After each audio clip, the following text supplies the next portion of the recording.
Nous allons faire une courte série de vidéos sur les tableurs. En fait, le tableur a son importance au niveau d'une classe de 3e, puisqu'on le retrouve sous forme d'exercice de maths au niveau du brevet des collèges. Donc bien évidemment, le jour du brevet, vous n'avez pas d'ordinateur, mais par contre, c'est intéressant quand même de voir comment ça fonctionne.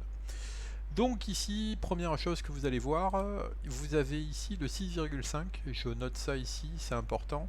Vous voyez que c'est une virgule. Si par contre vous mettez un point, il part sur la gauche, ça veut dire qu'en fait il n'est pas reconnu comme un nombre, mais il est reconnu comme du texte. Donc ce qui veut dire que faites bien attention. Dans un tableur, les 4 opérations mathématiques, c'est le plus, c'est le moins, c'est l'étoile qui correspond à la multiplication, c'est le slash qui correspond à la division. D'accord. Donc ça se situe sur le pavé numérique, c'est-à-dire c'est sur la droite de votre clavier. Donc en gros, vous devriez toujours avoir la main qui est sur la droite et elle est toujours sur le pavé numérique pour pouvoir taper et appuyer sur Entrée pour aller rapidement.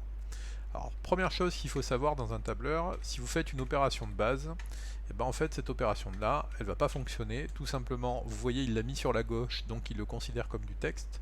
Pour que l'opération se fasse, il faut mettre le égal qui est ici.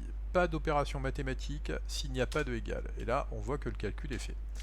Alors donc j'ai 4 élèves qui ont fait 4 contrôles et je veux calculer leur moyenne. Donc c'est parti, j'additionne donc les 4 notes de l'élève et je vais diviser par 4.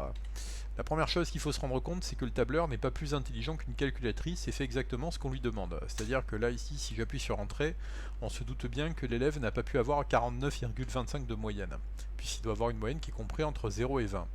Alors voilà comment est-ce qu'il faut le comprendre, c'est la priorité des opérations. D'abord il va faire le 17 divisé par 4, et ensuite il va faire l'addition. C'est pour ça qu'on se retrouve avec un grand nombre.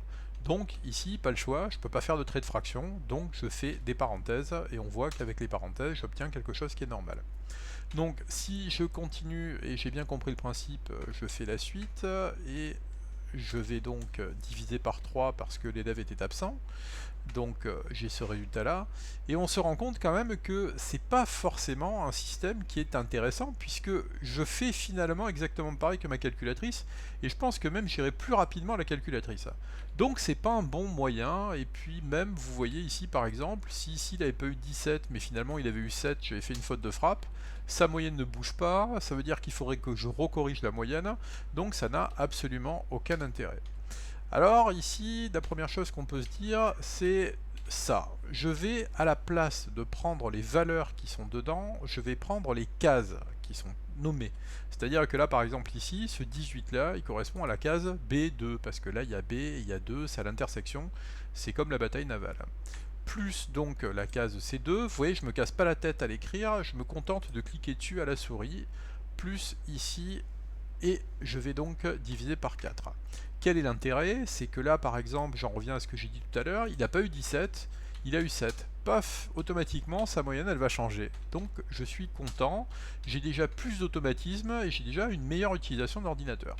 Alors on va le faire pour le deuxième, donc à nouveau, plus, vous voyez je déplace ma souris, plus ici, et je fais diviser par 4.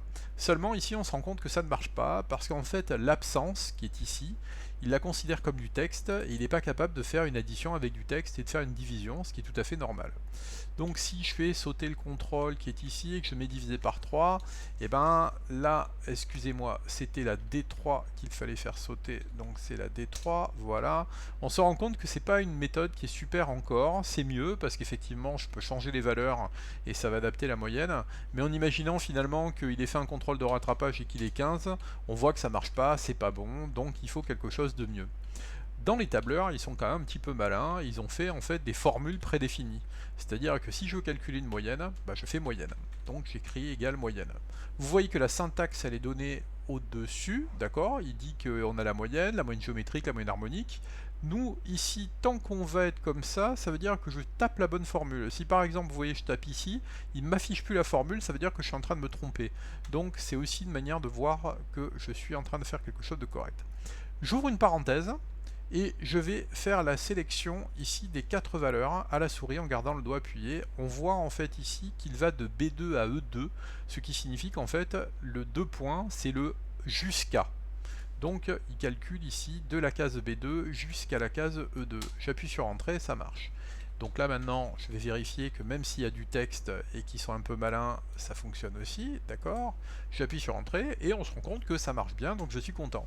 Seulement, c'est toujours sur le même principe. Je n'ai qu'un tableau avec 4 lignes et 4 colonnes, donc c'est pas beaucoup. Mais imaginez que j'ai 600 lignes à faire. Égale moyenne et ainsi de suite. Je vais muser, donc ça sous-entend qu'ils sont un petit peu plus malins que ça, ils ont encore prévu quelque chose. Donc vous voyez ici, j'ai le curseur de la souris et on voit un petit carré bleu qui est ici, et le curseur se transforme en croix.